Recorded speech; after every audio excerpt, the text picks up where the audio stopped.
জামাত BNP একসাথে এতবার একসাথে ছিল এবং ভবিষ্যতেও একসাথে থাকতে হবে, তাদের পক্ষে এই মুহূর্তে অপোজিশনটা, রিয়েল অপোজিশনটা, দ্বন্দ্ব, মানে আওয়ামী লীগ এবং বিএনপি যেরকম দ্বন্দ্বময় দল, সেই দ্বন্দ্বময় দল জামাত এবং বিএনপি হতে পারবে না, অঙ্ক সেটা বলে না। সংসদে বিরোধী দল বলি, যে কোনো বিরোধী দল আন্দোলন তো করতেই পারে, করাটাই স্বাভাবিক, আমি অস্বাভাবিক দেখি না। এবং চাপে সরকারকে ফেলতেও পারে, সেটাকেও আমি অস্বাভাবিক দেখি না, সেই চেষ্টা করবে। কিন্তু এই এক একটা প্রেক্ষিত থাকে। এইবারে হচ্ছে যে প্রেক্ষিত আমাদের, আমরা একটা গণঅভ্যুত্থান সংগঠিত হলো, তারপরে যে শাসক ছিল অন্তর্বর্তীকালীন, সেইটা আর একটা জগদ্দল পাথর ছিল। তার মানে কোনো ধারাবাহিকতা ছিল না। সেইখান থেকে আমরা একটা ন্যূনতম গণতন্ত্রের পথে হাঁটার চেষ্টা করছি। ভারত তো একমাত্র সম্পর্ক ছিল বাংলাদেশের সঙ্গে, পাকিস্তানের সঙ্গে তার সম্পর্ক খারাপ ছিল, বা প্রতিবেশী সব দেশের সাথে তার সম্পর্ক কম বেশি মানে একটু দূরত্ব ছিল। কিন্তু বাংলাদেশের সঙ্গে এবং সেই সময় তারা আওয়ামী লীগ এবং শেখ হাসিনার সঙ্গে এত নিবিড়ভাবে ছিল, অন্যান্য কোনো দলের সঙ্গে তারা মানে ভারত বিশেষত সম্পর্ক ওইভাবে রাখেনি। যে কারণে তিনটি যে নির্বাচন হয়েছে, সেই নির্বাচনে ব্ল্যাঙ্ক চেক দিয়ে দিয়েছে। বাংলাদেশের রাজনীতিতে ত্রয়োদশ জাতীয় সংসদ নির্বাচনের পর তারেক রহমানের নেতৃত্বাধীন বিএনপি সরকারের বয়স 4 মাস পূর্ণ হয়েছে। কিন্তু এর মধ্যেই দেশের রাজনৈতিক অঙ্গন উত্তপ্ত হয়ে উঠেছে প্রধান বিরোধী দল জামায়াত ইসলামীর নানামুখী তৎপরতা, সংসদ বর্জন, বিক্ষোভ এবং সাম্প্রতিক কিছু মন্তব্যে। বিশেষ করে খুলনার জনসভায় বিরোধী দলীয় নেতা ও জামায়াতের আমির ডাক্তার শফিকুর রহমানের গৃহযুদ্ধ ঠেকানোর জন্য নির্বাচনের ফলাফল মেনে নেওয়া সংক্রান্ত বক্তব্য দেশের রাজনৈতিক বিশ্লেষক এবং সাধারণ মানুষের মনে গভীর উদ্বেগ ও নানা প্রশ্নের জন্ম দিয়েছে। অন্যদিকে বাজেট অধিবেশনে 2024 সালের জুলাই আগস্ট গণঅভ্যুত্থানের একক মাস্টারমাইন্ড বা মহানায়ককে তা নিয়ে সরকারি দল ও বিরোধী দলের মধ্যে চলছে তীব্র বাদানুবাদ। একই সাথে ভারত থেকে সাবেক প্রধানমন্ত্রী শেখ হাসিনার চলতি বছরই দেশে ফেরার ঘোষণা রাজনৈতিক সমীকরণকে আরো জটিল করে তুলছে। দেশ কি নতুন এক রাজনৈতিক সংকটের দিকে যাচ্ছে, নাকি এটি শুধুই ক্ষমতার ভারসাম্য রক্ষার কৌশল? রাজনৈতিক সংকট সৃষ্টির ষড়যন্ত্র, এই শিরোনামে আজকের আলোচনায় সাথে আছে আমি ফারদাস জুই। দর্শক সবাইকে আমন্ত্রণ জানিয়ে শুরু করছি নিউজ 24 এর নিয়মিত আয়োজন জনতন্ত্র গণতন্ত্র। নিবেদন করছে RICL স্টিল। আজকের আলোচনা এগিয়ে নিতে স্টুডিওতে আমার সঙ্গে যুক্ত হবেন তিনজন সম্মানিত অতিথি। চলুন একে একে পরিচিত হই। আমার ডান দিক থেকে পরিচয় পর্ব শুরু করছি। আছেন শামসুজ্জামান দুদু, ভাইস চেয়ারম্যান বিএনপি। এরপর পরে আছেন রহিন হোসেন প্রিন্স, সাবেক সাধারণ সম্পাদক সিপিবি। আমার সর্বডানে আছেন ব্যারিস্টার শামীম হায়দার পাটোয়ারি, সাধারণ সম্পাদক জাতীয় পার্টি। তিনজনকে স্বাগত জানাচ্ছি আজকের আলোচনায়।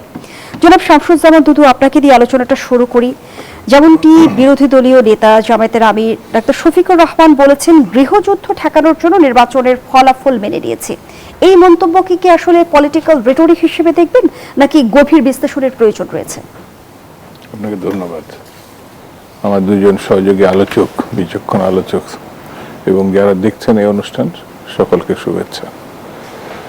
আমি জামাত নিয়ে খুব একটা বেশি কথা বলতে চাই না, এই জন্যে যে তারা জন্মের পর থেকে খুব একটা সত্য কথা বলে না, ঠিক উল্টা কথাটা তারা বলে।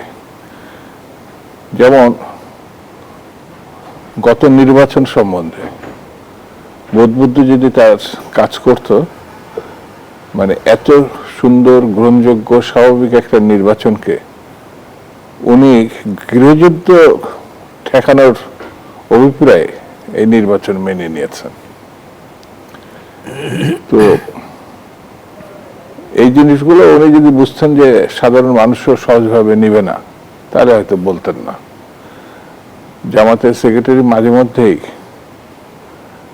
এমন কিছু প্রসঙ্গ, এমন কিছু কথা তিনি বলেন যা অর্থহীন বলে আমার কাছে মনে হয়। তো এই জিনিসটা আমি বেশি আলাপ করতে চাই না, শুধু এতটুকু বলি,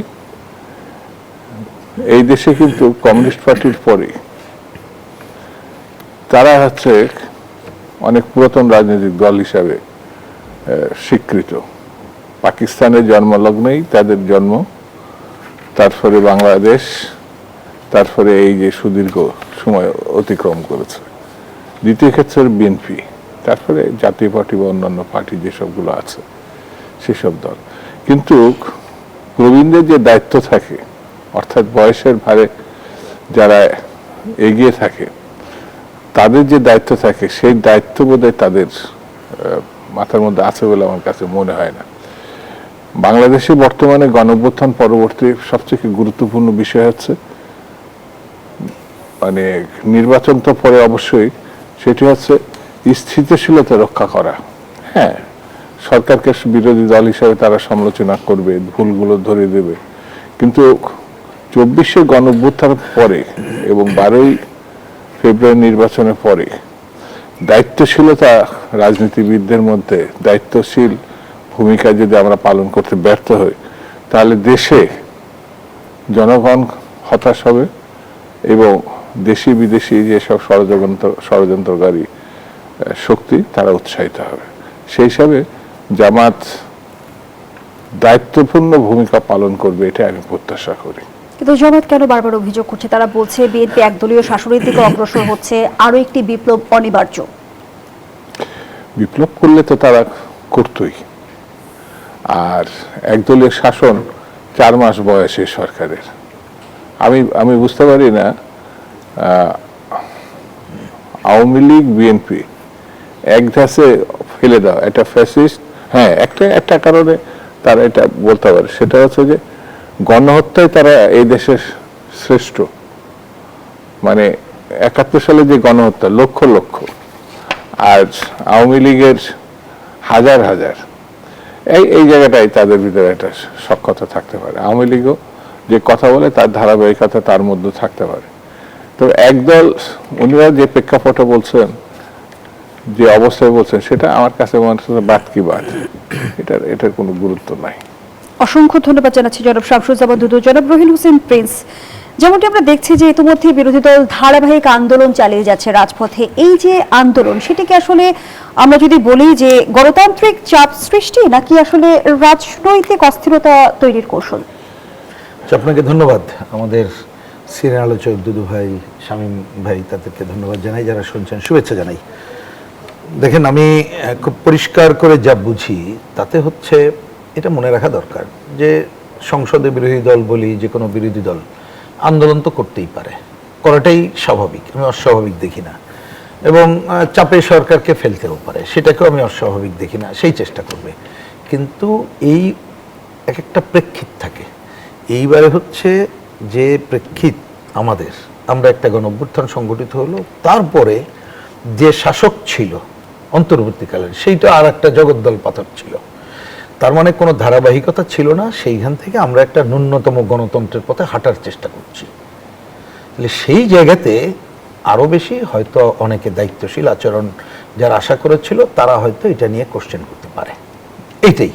তা সেক্ষেত্রে আমার পরিষ্কার বুঝ হচ্ছে এইটা জামাত ইসলাম তার যে অতীতের ভূমিকা, মুক্তিযুদ্ধ বিরোধী ভূমিকা, তার অন্যান্য সময়ের ভূমিকা, এমনকি এই সংসদে তাদের সদস্যদের এবং অন্যান্যদের যে ভূমিকা, তাতে কিন্তু তাদের কাছে প্রত্যাশা করার কিছু নেই। এগুলো তারা কি বলে, যে কোনোভাবে, কারণ তারা তো মনে করছিল ক্ষমতায় চলে যাচ্ছে, তা সেটা যেতে পারেনি। সুতরাং নানা ধরনের প্রতিবন্ধকতার সৃষ্টি, মানে আপনি যৌক্তিক অযৌক্তিক হোক, এই কাজটা তারা করবে বলে মনে হয়।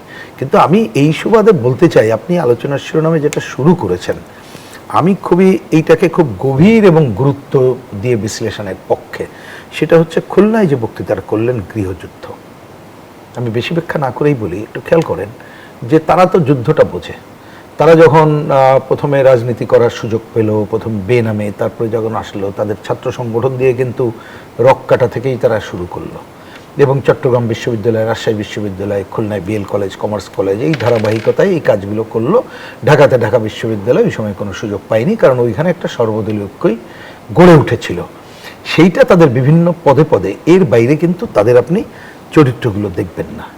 এবার আপনি খেয়াল করেন, এইবারের যে গণঅভ্যুত্থানে, এটা তো বোঝাই যাচ্ছে এখন যে এইখানে আমাদের দীর্ঘ যে সংগ্রাম, এই সংগ্রামের সময় তারা কিন্তু তখন ক্ষমতাসীনদের এক ধরনের মানে হয়তো অনেক সময় করতে দেয়নি, কিন্তু ছত্রছায়া যে ছিল, বিশেষ করে 24-এর 28 অক্টোবর ওই সভার কথা তো নিশ্চয়ই সবার মনে আছে। বিএনপি সভা করতে পারে না, হত্যা হয়, আর তারা হাজার হাজার মানুষ সময় করে নীরবে চলে যায়। তাই এই একটা টেস্ট কেস বোঝা যায়। তো সেই জায়গার পরে আপনি খেয়াল করেন, তারা নানাভাবে এই অভ্যুত্থানের একটা পেছনের যেভাবে হোক তারা একটা শক্তি হিসেবে সামনে আসলেও পরবর্তী কতগুলো ঘটনা বিশ্লেষণ তাদের এই কথা গুরুত্বপূর্ণ আমি মনে করি। তার মধ্যে একেবারে পয়েন্ট আকারে যদি বলি, দেখবেন এনসিপির নেতারা মানে তাদের প্রকাশ্য যারা কথা বলে ওই পক্ষেরই, তারা কিন্তু পরে এসে বলল দায়িত্বে থাকা অবস্থায় যে আমাদের তো আর্মসের প্রস্তুতি ছিল, এটা তারা অন ইয়ারে বলেছে। এবং গৃহযুদ্ধ শব্দগুলো কিন্তু তখনও বলা হয়েছে। মনে আছে যে থানা অগ্নিসংযোগ, লুটপাট, অস্ত্র লুট করা হয়েছে, আমাদের জেলখানা থেকে জঙ্গিদের বের করে দেওয়া হয়েছে, অস্ত্র লুট করা হয়েছে। তাহলে তার মানে এই শক্তি এরা কোনো, আমরা যে গণতন্ত্রের পথে হাঁটার কথা বলছি, এই গণতন্ত্রের পথে হাঁটতে চায় না। তারা বাংলাদেশে অলওয়েজ একটা এনার্কি সৃষ্টি করে এটা এগিয়ে, মানে এইটাকেই তাদের একটা অন্যতম কাজ বলে মনে হয়, যার জন্য মনে করছে ক্ষমতায় যে এইসব করবো পারি নাই, ওই গৃহযুদ্ধ শব্দগুলোই বলছে। তা আমি মনে করি, যেমন আজকেই পার্লামেন্টে দেখলাম আমাদের স্বরাষ্ট্রমন্ত্রী তিনি অন্তর্বর্তীকালীন সরকারের দুর্নীতির কথাটা বলেছেন এবং তদন্তের বিষয়টা আলোচনা আসছে। আমি মনে করি যে এই যে গৃহযুদ্ধ এবং তাদের এই যে কিছু কথা আমি বললাম, এইগুলো খুব গভীরভাবে যদি আমরা বিশ্লেষণ না করি এবং ভূমিকা না নেই, তাহলে ন্যূনতম গণতন্ত্রের পথে, আমি ন্যূনতম শব্দটাই প্রথমে ইউজ করলাম, যে গণতন্ত্রের পথে হাঁটার জন্য কিন্তু অত এখনো পথ আমাদের আসে নাই। এই ন্যূনতমটা আরও আমরা অগ্রগতির দিকে নিয়ে যেতে চাই, সেটা কিন্তু যে কোনো সময় প্রতিবন্ধকতা সৃষ্টি হতে পারে। কারণ মনে রাখতে হবে 1-11-এর যে ধারাবাহিকতা, বিরাজনীতিকরণ এবং অন্য দেশি বিদেশি আধিপত্যবাদী শক্তির দেশে আধিপত্য বিস্তার আগের যে কোনো সময়ের তুলনায় তাদের প্রচেষ্টা কিন্তু অনেক বেড়ে আছে। এই সময় তাদের এই সমস্ত ভূমিকাকে গভীরভাবে বিশ্লেষণ করেই যারা ন্যূনতম গণতন্ত্রের কথা বলি, আমাদেরকে এ ব্যাপারে ভূমিকা রাখা দরকার বলেই আমার মনে হয়। অসংখ্য ধন্যবাদ জানাচ্ছি জনাব রহিন হোসেন প্রিন্স। ব্যারিস্টার শামীম হায়দার পাটোয়ারী, সংসদে প্রধান বিরোধী দল হিসেবে জাওয়াদ কি সরকারের জবাবদিহিতা নিশ্চিতে কাজ করছে, নাকি শুধুমাত্র বিরোধিতার খাতিরে বিরোধিতা করছে? দেখুন, বিরোধিতা দৃশ্যমান করতে চাচ্ছে, দৃশ্যমানতা দেখাতে চাচ্ছে কথাবার্তায়, কাজে, কিন্তু আমি মনে করি ইফেক্টিভ কনস্ট্রাকটিভ সমালোচনাটা করছে না। দেখুন, বিএনপিকে এখনো দোষ দেওয়ার সময় আসেনি। বিএনপি 1-11-এর সময় নির্যাতিত ছিল অনেকগুলো কারণে বা অযৌক্তিক কারণে, লিগালি আনলফুলি। দেন আওয়ামী লীগ প্রায় 15.5 বছর টানা ক্ষমতায় ছিল, বিএনপি নির্যাতিত। দেন ইউনিস গভর্নমেন্ট আসলো, সেই গভর্নমেন্টও আসবে, থাকবে, যাবে, এটা নিয়েও বিএনপিকে স্ট্রাগল করতে হয়েছে। তো বিএনপি এরপরে যে দেশটা পেয়েছে, এটা আসলেই একটা ভাঙাচোরা স্ট্রাকচারে আছে। এবং বিএনপি কেন, কোনো সরকারের কাছে এখন বেশি প্রত্যাশা করার সময় না। শুধু একটা জিনিস বিএনপি করুক, জাতিটাকে বাঁচাক, দেশটাকে বাঁচাক। এই মুহূর্তে আমরা আকাশচুম্বী প্রত্যাশা কোনো দল, এই মুহূর্তে ক্ষমতায় আসাটাও অনেক সময় একটা আশীর্বাদ হতে পারে, মানে আশীর্বাদ না, দুর্ভাগ্য হতে পারে। সেক্ষেত্রে আমি মনে করি বিএনপি শান্তভাবে আস্তে আস্তে ট্রাই করছে। যেটা হচ্ছে, স্বাভাবিকভাবেই আওয়ামী লীগ চলে যাওয়ার পরে এদেশে একটা ভ্যাকুয়াম সৃষ্টি হয়েছে। এই ভ্যাকুয়ামটা জামাত নিতে যাচ্ছে। এখন বাস্তবতা হলো, আওয়ামী লীগের ভ্যাকুয়াম জামাত নিতে পারবে না, এটা হবে না, যত চেষ্টাই করে। থিওরিতে আসবে না, প্র্যাকটিক্যালিও হবে। এখন দুটো পোল অ্যাপার্ট ইডিওলজি, দুটো দল, দুটো সমর্থক বেস, দুটো বেস, ইতিহাস, সব কিছু ডিফারেন্ট। কিন্তু জামাত যেটা করতে চাচ্ছে, তারা অনেক বেশি কথা বলে, অনেক বেশি চটকদার কথা বলে আমি বলবো, তারা নিজেদেরকে দেখাতে চাচ্ছে তারা প্রকৃত বিরোধী দল। কখন একটা দলকে প্রকৃত বিরোধী দল দেখাতে হয়, যখন সে আসলে বিরোধী দল না। প্র্যাকটিক্যালি জামাত বিরোধী দল না। জামাত খুব ভালো মতোই জানে, যদি কখনো এদেশে আওয়ামী লীগের আবির্ভাব হয়, প্রকৃত বিরোধী দলের সংজ্ঞাটা আসলে এটা খুব কঠিন বিষয়। এটা আসলে সে অর্থে বলতে গেলে কেউ না, কিন্তু জামাত বিএনপি একসাথে এতবার একসাথে ছিল এবং ভবিষ্যতেও একসাথে থাকতে হবে, তাদের পক্ষে এই মুহূর্তে অপোজিশনটা, রিয়েল অপোজিশনটা, দ্বন্দ্ব, মানে আওয়ামী লীগ এবং বিএনপি যেরকম দ্বন্দ্বময় দল, সেই দ্বন্দ্বময় দল জামাত এবং বিএনপি হতে পারবে না, অঙ্ক সেটা বলে না। তো সেখান থেকে আমি মনে করি পুরো জিনিসটা একটা আর্টিফিশিয়াল এবং কৃত্রিমতার মধ্যে আছে, এবং কৃত্রিমভাবে আসলে সমালোচনা করা যায় না, এটি বাস্তবতা। আরেকটি প্রবলেম আছে, ন্যাচারালি এই সংসদে প্রথমবার সংসদ বেশি, তো তারাও স্বাভাবিকভাবে সময় নিচ্ছে। এই সংসদকেও সময় দিতে হবে, এই সরকারকেও সময় দিতে হবে। আমার মতে এখন জাতি গঠনে, জাতীয় ঐক্য করতে হবে। দেখুন, আমি খুব দুঃখের সাথে বলবো যে আমাদের দেশে তো একটা চুক্তি হয়ে গেছে ইউনিস গভর্নমেন্ট যাওয়ার আগে, এবং এখন চায়নায় যাওয়া হলো, এবং চায়না থেকে অনেক ভালো কিছু আসতে হবে। করিডোর শব্দটা চলে আসছে, ইউনিস গভর্নমেন্টের সময় করিডোর আসছিল। বাংলাদেশ এখন কি হয়েছে, পৃথিবীর সব দেশের করিডোর বাংলাদেশে হতে হবে। বাংলাদেশ একটা ভ্যাসেল স্টেট হয়ে যাচ্ছে, একটা স্যাটেলাইট স্টেট হয়ে যাচ্ছে। ব্লগাররাও বলছে বাংলাদেশ থেকে ইন্ডিয়া জায়গা নিয়ে নেবে। কই, আমরা তো কত 30-40 বছরে শুনিনি যে বাংলাদেশের জায়গা কেউ নিয়ে নেবে।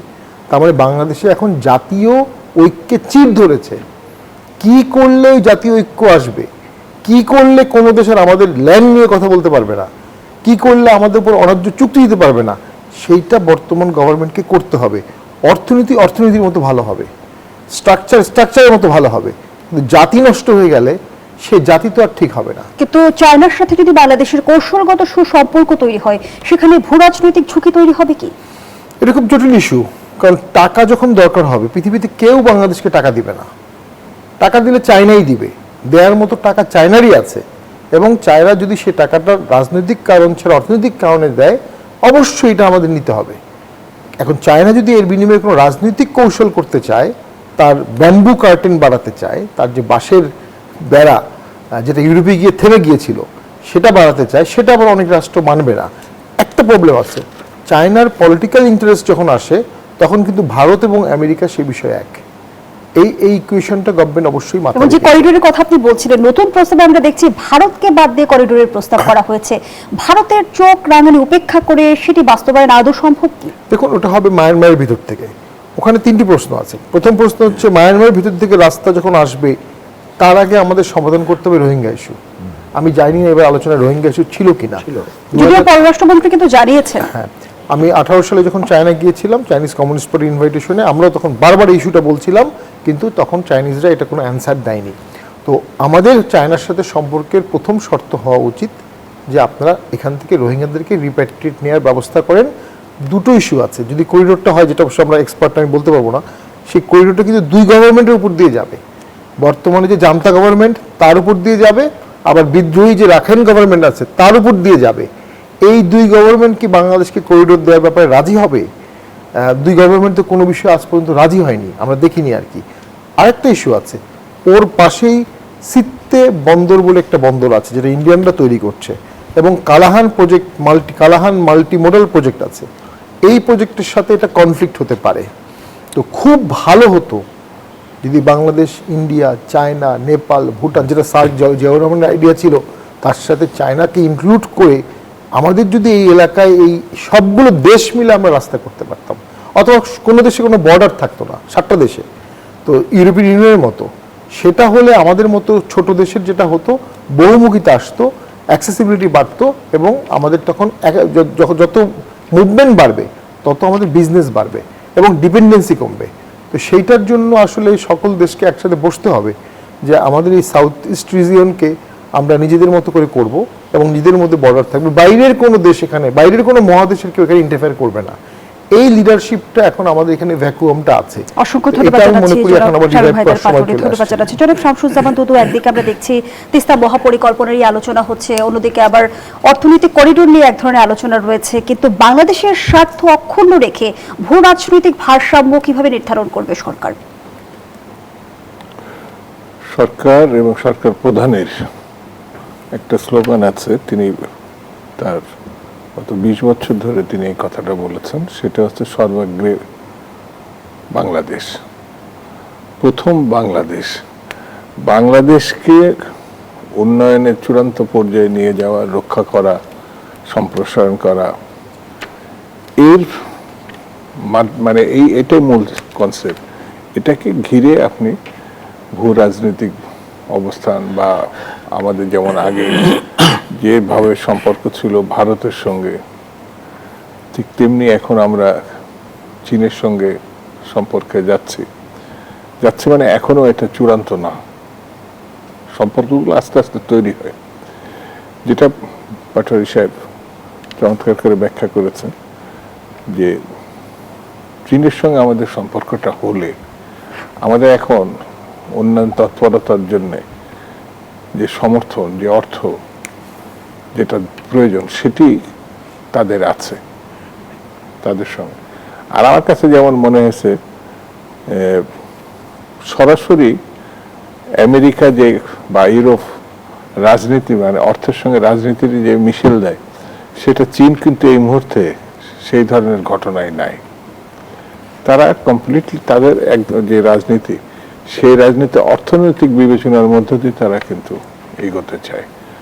মানে এই সরকারের পরিবর্তনের পরে লক্ষণীয় বিষয় আছে, তারা কিন্তু গত সরকারের সঙ্গে তারা সম্পৃক্ত ছিল, এবং শেখ হাসিনা সর্বশেষ সফরটা কিন্তু চীনেই ছিল। চীন থেকে আসার কয়েকদিন পরেই তার পতন হয়। অর্থাৎ চীন এই পতনের পরে কিন্তু আর সে তাদের সঙ্গে নাই। একের পতনের পরপরই ডক্টর ইউনূসের সঙ্গে তারা আছে। এখন বাংলাদেশ সরকার হিসেবে বিএনপি, সে বিএনপির সঙ্গে বা সরকারের সঙ্গে সে কাজ করতে চাচ্ছে। এটা কিন্তু খুব সাদা চোখের ঘটনা, মানে খুব গভীর কোনো ঘটনা চীনকে বোঝার জন্য। আর ভূ রাজনীতিগত যে দিকটা, সম্পর্ক যেরকম মিয়ানমার আছে বা ভারত, বাংলাদেশ বা অন্যান্য যে প্রতিবেশী দেশগুলো আছে, সেই দেশের সঙ্গে তাদের সম্পর্কই। ভারত তো একমাত্র সম্পর্ক ছিল বাংলাদেশের সঙ্গে, পাকিস্তানের সঙ্গে তার সম্পর্ক খারাপ ছিল, বা প্রতিবেশী সব দেশের সাথে তার সবসময় সম্পর্ক কম খারাপ। বেশি মানে খুব একটু দূরত্ব ছিল। কিন্তু বাংলাদেশের সঙ্গে এবং সেই সময় তারা আওয়ামী লীগ এবং শেখ হাসিনার সঙ্গে এত নিবিড়ভাবে ছিল, অন্যান্য কোনো দলের সঙ্গে তারা মানে ভারত বিশেষত সম্পর্ক ওইভাবে রাখেনি।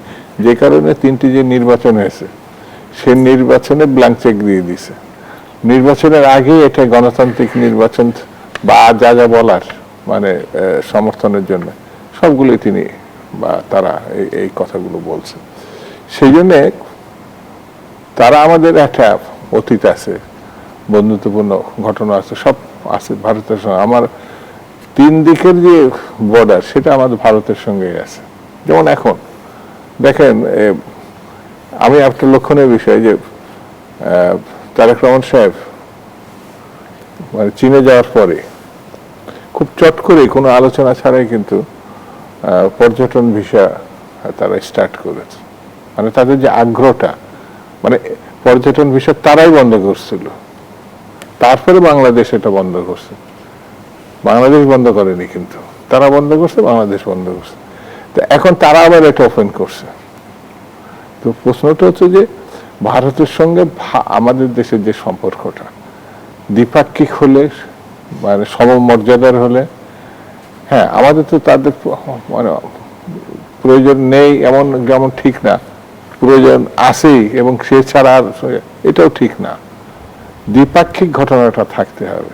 দ্বিপাক্ষিক ঘটনার কথা বলছিলেন জনাব শামসুজ্জামান দুদু, কিন্তু আমরা এমনটি জানি যে স্বৈরাচার যাকে বলা হয়, 24-এর গণঅভ্যুত্থানের মধ্য দিয়ে যার পতন হলো, শেখ হাসিনাই কিন্তু ইতিমধ্যে ভারতেই অবস্থান করছে।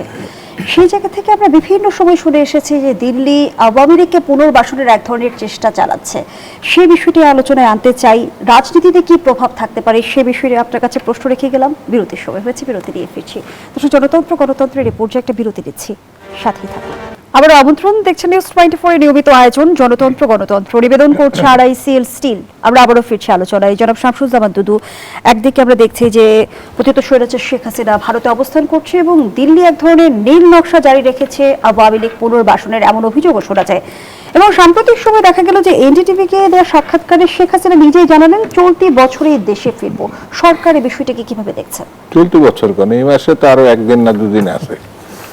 তাকে তো কেউ নিষেধ করেনি তুমি এসো না।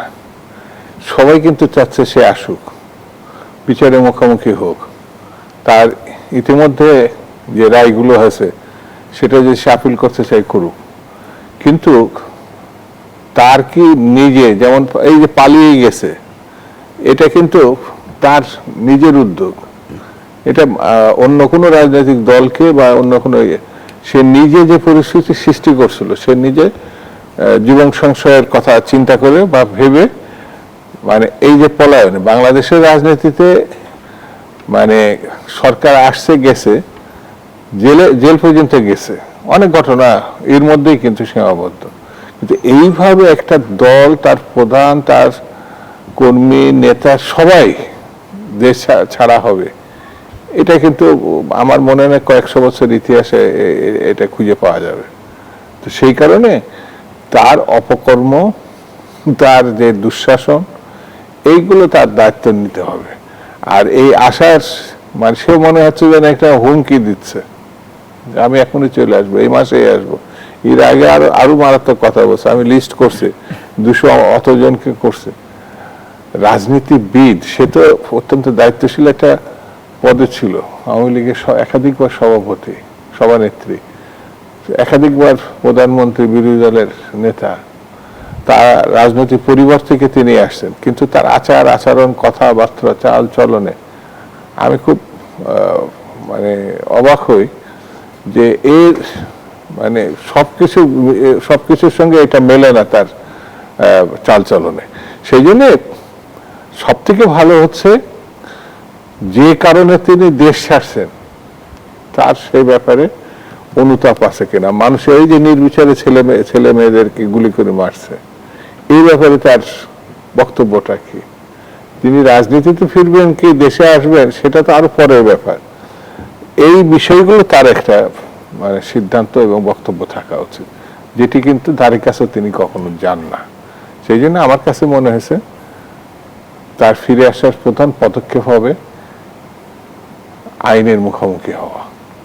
এবং তার আরো একটি দাবি রয়েছে, তিনি বলেছেন বর্তমান সরকারের কিছু ঘাটতির সুযোগে আওয়ামী লীগ আবার জনসমর্থন ফিরে পাচ্ছে। কি বলবেন এই বিষয়ে? ঘাটতি 4 মাসের সরকার ব্যর্থ হলে যে তারাই আসবে, তারাই সুবিধা পাবে, আর কোনো দল নাই। আমার ব্যক্তিগত হিসাব মতে যে এই সরকারের মানে যে কোনো কারণে কোনো জায়গায় মনে হয় যে সমালোচনা প্রশ্নের মুখে তৈরি হয়েছে, যে সেটা এখনো সেই সময়টা আসে নাই। আর দুই হচ্ছে তারা কোনো বিকল্প শক্তি না, মানে আওয়ামী লীগ কোনো বিকল্প শক্তি না, মানে বিএনপির বিকল্প শক্তি সে এমন হতে পারে।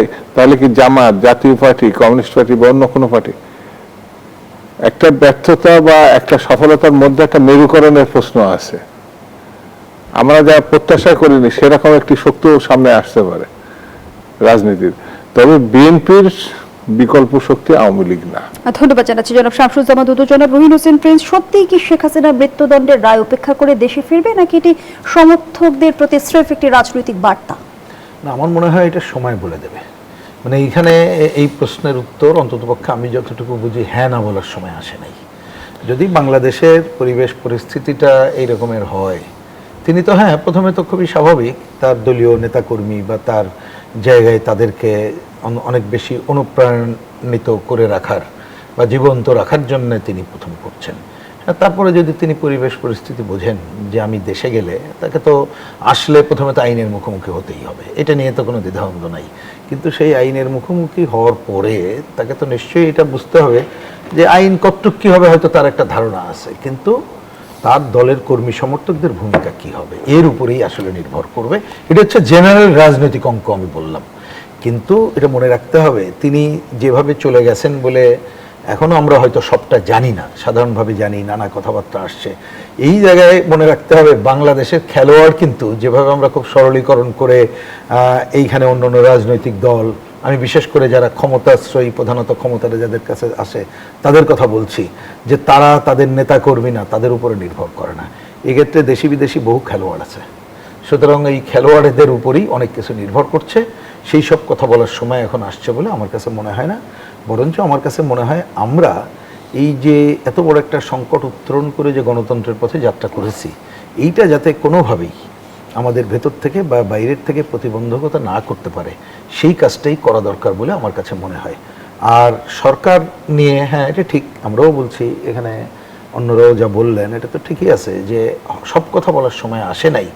কিন্তু সরকারকে তো এটা মনে রাখতে হবে, এটা তো একটা রাজনৈতিক দল, এটা তো রাজনৈতিক কর্মকাণ্ড। খালি সরকারের কতগুলো কাজ করছে তা তো হয় না।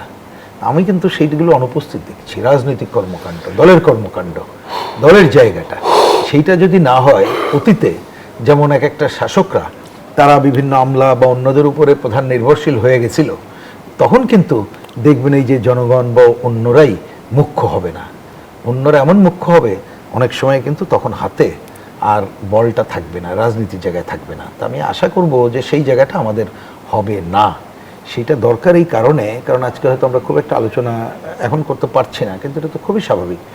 ভূ রাজনৈতিক কারণে অন্য যে কোনো সময়ের তুলনায় বাংলাদেশ একটা গুরুত্বপূর্ণ জায়গায় অবস্থান করছে মানে আমার সামনে অনেকগুলো অপরচুনিটি, আমি অনেক কিছু করে ফেলবো। আমি তার থেকে বড় দেখছি যে অন্য আধিপত্যবাদী সাম্রাজ্যবাদী শক্তি তারা কিভাবে বাংলাদেশের উপরে প্রভাব বিস্তার করবে, সেইটা প্রথমে বাংলাদেশকে ঠেকিয়ে কিভাবে নিজের স্বার্থ রক্ষা করে আগাবো, সেই জায়গাটা কিন্তু আমাদের সামনে ধন্যবাদ প্রধান। জানাচ্ছি সেটা জনাব করতে রহিম গেলে হোসেন প্রিন্স। আমাদের দেশ এবং গণতন্ত্রের পথে যাত্রা এবং আমাদের কতগুলো জায়গায় গণতন্ত্রের প্রশ্নে, অধিকারের প্রশ্ন এবং ন্যূনতম এই যে কি বলে দুর্নীতি, লুটপাটের বিরুদ্ধে একটা ঐক্য দরকার। ধন্যবাদ জানাচ্ছি ব্যারিস্টার স্বামী হায়দার পাটোয়ারি। শেখ হাসিনার ফিরে আসার ঘোষণা মাঠের রাজনীতিকে আরো সংঘাতমুখী করে তুলবে কি? দেখুন, এটা বোঝাই যাচ্ছে আওয়ামী লীগের মধ্যে একটা কালচার আছে, আমি মানে পজিটিভ অর্থে বলছি, তারা নেতৃত্বের প্রতি অন্ধ। আমি তো মনে করি এখনো আওয়ামী লীগ সমর্থনের মধ্যে একচ্ছত্র জনপ্রিয়তা শেখ হাসিনার আছে, রাইট আর রং। এবং এই জনপ্রিয়তাটার পার্সেন্টেজ আছে, 18 কোটি লোকের মধ্যে একটা পার্সেন্টেজ অফ পিপল শেখ হাসিনাকে তাদের নেত্রী মনে করে, তার কোনো দোষ তারা চোখে দেখে না। এখন তারা ভবিষ্যতে যদি ফিরে আসতে চায়, তারা কোণঠাসা হয়ে আছে, জেলে আছে, মামলায় আছে, তারা ফিরে আসতে চায়, আপনাকে ঠেকাবেন কীভাবে? দুইভাবে, পুলিশকে বলবেন আপনি ঠেকাও, এবং পুলিশকে আপনার ব্ল্যাঙ্ক চেক দিতে হবে। আই রিপিট, ব্ল্যাঙ্ক চেক মানে রক্ত লেগে যাবে হাতে আপনার। আরেকটা হতে পারে, জামাত যেহেতু একটা আদর্শের দল আর সম্পূর্ণ বিপরীত আদর্শের দল আওয়ামী লীগ, জামাত এবং আওয়ামী লীগের মধ্যে মাঠে একটি মারামারি হবে এবং বিএনপি এটা হয়তো বা চেয়ে চেয়ে দেখতে বাধ্য হবে। বিএনপি পার্টিসিপেট করতে পারবে না, পলিটিক্যাল কনফিউশনে পড়ে যাবে। যেটা বললেন গৃহযুদ্ধ, আজকে জামাতের আমির সাহেব, গৃহযুদ্ধ তো বহুমাত্রিক হতে পারে। গৃহযুদ্ধ শুধু জামাত আর বিএনপি হবে এমনটা সম্ভাবনা নাই, জামাত আওয়ামী লীগও হতে পারে। মারা যাবে কারা, ক্ষতি হবে কার? এই দেশের মানুষ, এই দেশের ভূখণ্ড। যেটা প্রিন্স ভাই বললেন, একটা টার্ম আছে শুভেনিজম, ন্যাশনালিজম অ্যান্ড শুভেনিজম। ন্যাশনালিজম হচ্ছে আমার দেশের স্বার্থ আমি রক্ষা করব, এটা আমাদের অধিকার। শুভেনিজম হচ্ছে আমি অনেক বড়, আমি এই করবো সেই। আসলে আমাদের বাংলাদেশের শুভেনিজম হওয়ার কোনো কারণ নাই। আমাদের শুধুমাত্র লক্ষ্য হবে আমার ভূখণ্ড যেন কেউ না নেয়, 1, 2 হচ্ছে আমার ভূখণ্ড যেন কেউ অন্য কোনো দেশ তার স্বার্থে আরেক দেশের বিরুদ্ধে ব্যবহার না করে। কিন্তু বিশ্লেষকরা বলছে যে বর্তমান সময়ে বাংলাদেশ ভূ রাজনীতির কঠিন বলয়ে অবস্থান করছে, বলা যায় যে ভূ রাজনীতির দাবার ছকে অবস্থান করছে। এই মুহূর্তে বাংলাদেশের সামনে মূল চ্যালেঞ্জগুলো আসলে কি? আমি প্রশ্নটি রাখছি, বিরতির পর ফিরছি। দর্শক, গণতন্ত্রের এ পর্যায়ে আবারও বিরতি নিচ্ছে, সাথেই থাকুন। আবারও আমন্ত্রণ, দেখছেন গণতন্ত্র নিবেদন করছে আড়াই সিল স্টিল। আমরা আবারও ফিরছি আলোচনায়। ব্যারিস্টার স্বামী হায়দার পাটোয়ারি, একদিকে বলা হচ্ছে বাংলাদেশে এই মুহূর্তে ভূ রাজনীতির দাবার ছকে অবস্থান করছে, অন্যদিকে অভ্যন্তরীণ রাজনৈতিক অস্থিরতা, সব মিলিয়ে বাংলাদেশের সামনে মূল চ্যালেঞ্জগুলো কি? দেখুন, বাংলাদেশে একটা তন্ত্র আছে, এটাকে বলি ক্লেপ্টোক্রেসি, চোরতন্ত্র। এখানে প্রচুর করাপ্টেড মানুষ এবং কোনো সরকার এটা থেকে বেরোতে পারবে না। আরেকটা সম্ভাবনা আছে ক্যাকিস্টোক্রেসি, অর্থাৎ কিছুটা অনভিজ্ঞ মানুষ দিয়ে দেশ চালানোর এক্সপেরিমেন্ট। এটাও বাংলাদেশে হয়েছে আগেও। এই দুটোর কারণে বাংলাদেশের বর্তমান সরকার সদিচ্ছা থাকা সত্ত্বেও গভর্নমেন্টস ডেলিভারি নাও দিতে পারে, অর্থাৎ বিপুল অংশের মানুষ কিন্তু অসন্তুষ্ট থাকবে। এই অসন্তুষ্ট কাদামাটির মতো মানুষকে ইসলামিস্টরা তাদের মতো করে ইউজ করতে পারে, অন্যরাও বিভিন্নভাবে ইউজ করবে, এবং সুপার পাওয়ারগুলো এদেরকে ইউজ করে তাদের মানে ব্যক্তিগত, তাদের দেশীয় স্বার্থ রক্ষা করার চেষ্টা করতে পারে। যেটা আপনি বললেন, ভূ রাজনীতিতে বাংলাদেশের গুরুত্ব এই কারণে যে বাংলাদেশ ভারতের পেটের ভেতরে, বাংলাদেশকে দিয়ে ভারতকে ডিস্টার্ব করা যাবে, বাংলাদেশকে দিয়ে ভারতকে ইরিটেট করা যাবে, অথবা ভারতকে অন্য কিছুতে বাধ্য করা যাবে। পাশাপাশি মায়ানমার তো আছেই। যেমন ভারতের চারদিকে কোনো প্রতিবেশী দেশ নাই যা বন্ধুসুলভ, বাংলাদেশেরও তো নাই। দুটো প্রতিবেশী আমাদের, একটা হচ্ছে ভারত, একটা হচ্ছে মায়ানমার। একটার সাথে আমাদের সম্পর্ক ভালো না, সম্পর্ক ভালো করার কোনো সঠিক ইয়াও নাই। মায়ানমারের সাথে প্রশ্নই আসে না, কারণ তারা এখানে ম্যাসিভ জেনোসাইড করে প্রচুর লোককে আমাদের এখানে ঢুকিয়ে দিয়েছে।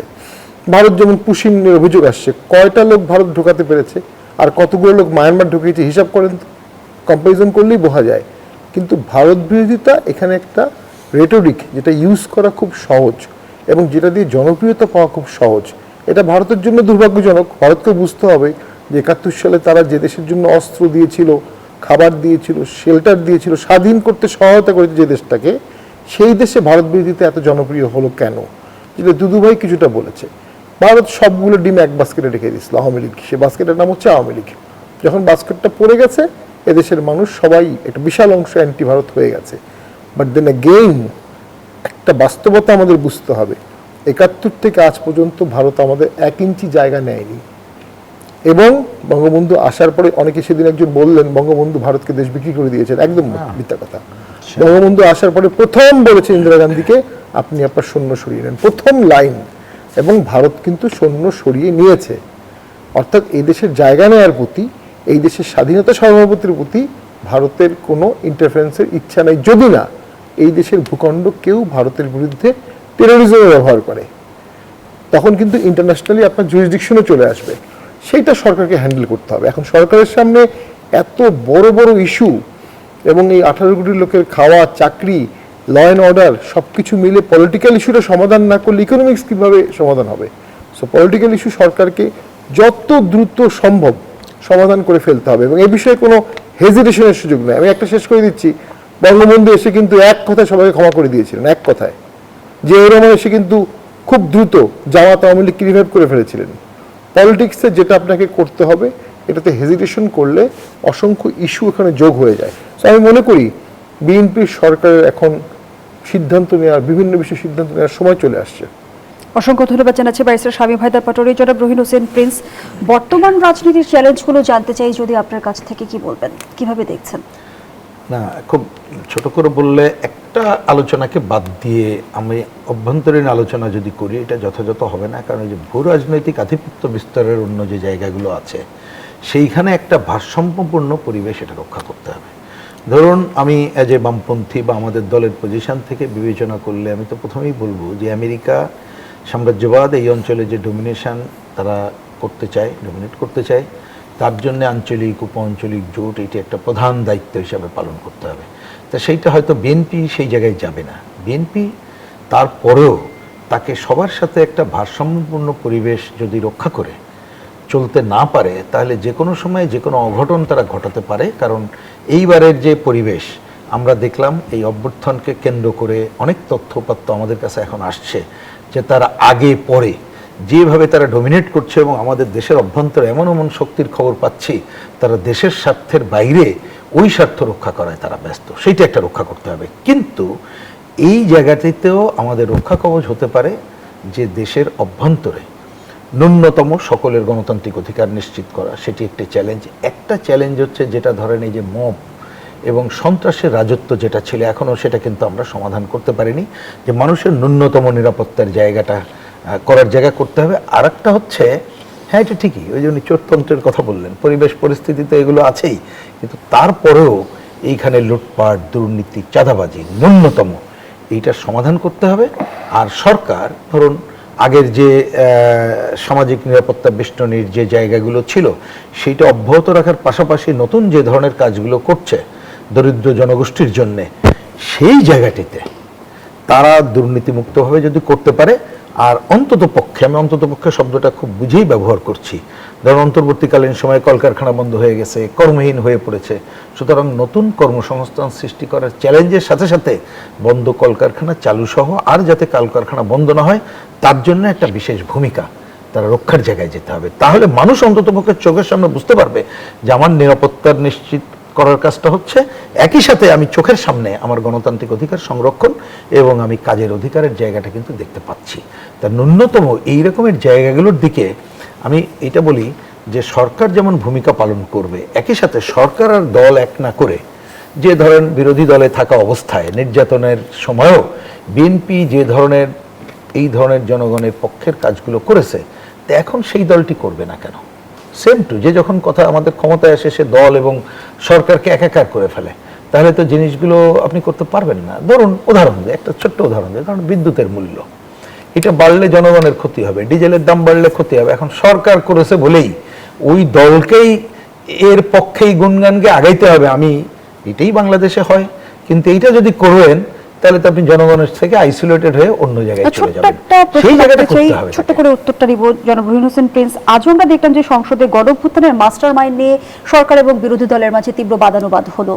এটি কি আসলে রাজনৈতিক দলগুলোর মাঝে কৃতিত্বের লড়াই, না নেপথ্য অন্য কিছু রয়েছে? এটা মানে আমি দেখি যে অপ্রয়োজনীয়, এবং এটা হচ্ছে ওই যে কে কার থেকে বড় এই কাজটাই দেখাতে চায়। কিন্তু এটা আমি ভুল আলোচনা এই ক্ষেত্রে বলি, আমি জানি না আমার ধারণা দুইজনও বেশি দ্বিমত করবেন না। গণ অভ্যুত্থান তো হুট করে একদিনে সংগঠিত হয় না, 36 দিন, এটা কোথায় পেয়েছে রে ভাই? গণ অভ্যুত্থানের একটা ধারাবাহিকতা থাকে, এইটা বুঝতে হবে। খালি একটু ইতিহাস নিয়ে যারা ঘাটেন তাদের জন্য একটা কথা বলি, এখানে দুদু ভাই আছেন আমাদের সিনিয়র, এরশাদ বিরোধী আন্দোলনে 87-এ যে পরিমাণ গ্রামে গঞ্জে একটা গণ অভ্যুত্থানের পরিবেশ সৃষ্টি হয়েছিল, কিন্তু আমরা তো তারপরে তো গণ অভ্যুত্থান সংগঠিত করতে পারিনি। তারপরে এসে 90-তে গণঅভ্যুত্থান সংগঠিত করতে হয়েছিল, কিন্তু আমার ব্যক্তিগত অবজারভেশন হচ্ছে তখন কিন্তু অত মানুষের এই ধরনের তাড়িত অসংখ্য জায়গাটা ছিল ধন্যবাদ না। জানাচ্ছি। তাহলে আমরা যদি খালি ওই 90 ডেটটাকে বলি, 4ঠা ডিসেম্বর বলি, নট দ্যাট, দীর্ঘ 9 বছর। তো এইবারে যে দীর্ঘদিনের সংগ্রামের পরিণতি এই গণঅভ্যুত্থান, এইটা থেকে অন্যদিকে নেওয়ার জন্যই তারা এই কথাগুলো বলে, এই কথাকে পাত্তা দিয়ে শামসুজ্জামান দুদু, আমরা প্রায় দেখি 71-24 মুখোমুখি দাঁড় করানো হয়। এর বেনিফিশিয়ারি আসলে কারা? সেই সঙ্গে মুক্তিযুদ্ধ, জুলাই গণঅভ্যুত্থান এবং নতুন রাজনৈতিক বাস্তবতায় কোনো আদর্শিক বিভাজন তৈরি করছে কিনা? প্রথম কথা বলি যে 71-এর মুক্তিযুদ্ধ, স্বাধীনতা মানে লড়াই যেভাবে ব্যাখ্যা করি না কেন, ওইটা ওই লক্ষণীয় বিষয়। সে সময় একটি রাজনৈতিক শক্তি, যেটা ধর্মীয় শক্তি বলা যাবে, জামাত ইসলাম, পাকিস্তানের পক্ষে তারা অবস্থান নিয়েছিল। সেই পাকিস্তানের পক্ষে অবস্থান নিয়েছিল, তারা পরাজিত হয়েছে আর বাংলাদেশ স্বাধীন হয়েছে। ঠিক তেমনি এই শক্তিটা জামাত ইসলাম যখন পাকিস্তান 47-এ হয়, তখনও তারা ব্রিটিশদের পক্ষ অবলম্বন করছিল। পাকিস্তান আন্দোলনের পক্ষে কিন্তু জামাত ছিল না। তো এই শক্তিটা স্বাভাবিক কারণে 71 পরাজিত হওয়ার পরে ঠাড়ে ছুঁড়েছিল। তারা রাজনীতিতে পুনর্বাসন হওয়ার চেষ্টা করেছে, মানে আগের ভূমিকা যাই থাক না কেন, তারা গণতান্ত্রিক, দেশপ্রেমিক। আগে কিন্তু তারা বলতো ইসলাম প্রতিষ্ঠার জন্য বিপ্লব করতে হবে, এখন বিপ্লবের কথা আর বলে না। তো এই যে ঘটনাটা, মানে 71 আর এই 24, ওখানে মাঝে কথা উঠছিল যে দ্বিতীয় স্বাধীনতা, 24টা দ্বিতীয় স্বাধীনতা। স্বাধীনতা একটাই, সেটা হচ্ছে 71-এর মুক্তিযুদ্ধ। এটা গণঅভ্যুত্থান এবং এটা ইতিহাসে মহান একটি ঘটনা।